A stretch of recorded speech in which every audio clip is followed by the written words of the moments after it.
with a platform like Tanium, you're able to query the assets themselves in a very smart way, and have that platform provide the data and control layer, if you like, for your organization. So if you think about classic architecture, this is the data source and the control points.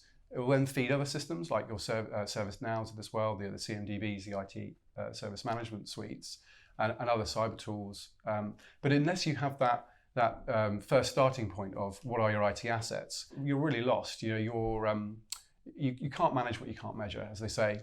And in order to do anything effectively, in order to automate IT, the first starting point is getting a good picture of what your IT assets are. Not only the hardware, but what software is running on them, what processes are running. That allows you, it gives you the baseline, it gives you the foundations to operate. Should you have a cyber breach or should you have something you need to pivot to really quickly, you can use that information, and that's the lifeblood of the IT organization. Once you've got that information, you need to be able to do something, right? So it's all well and good having all this information at your fingertips, but you need to be able to take action. And the beauty of Tanium is it also, through its clever architecture, allows you to push out what are called actions. So these are little snippets, these little commands with some files. You can go and make changes to those computers, go and quickly fix something, update, patch, so on and so forth. And that's the whole premise of our platform.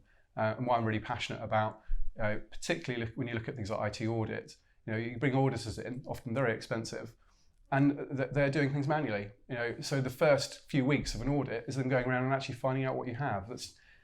For me, it makes no sense when those things can be queried and you can discover that information automatically. Organizations could save an awful lot of money purely just looking at IT audit by doing that in a different way. The other way to look at this is you've disjointed data in silos, having lots of different point solutions. So the risk team, the IT risk team having one solution, the cybersecurity team having another, and IT operations having yet another tool. That's just three different conflicting sources of data. You'll have the cybersecurity team saying to the IT operations team, guys, you're not doing a good enough job.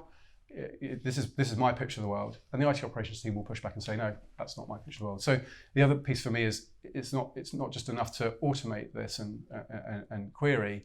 You need to be providing a single point of truth to all these different teams that are working off this data, so that everyone can work together and collaborate effectively.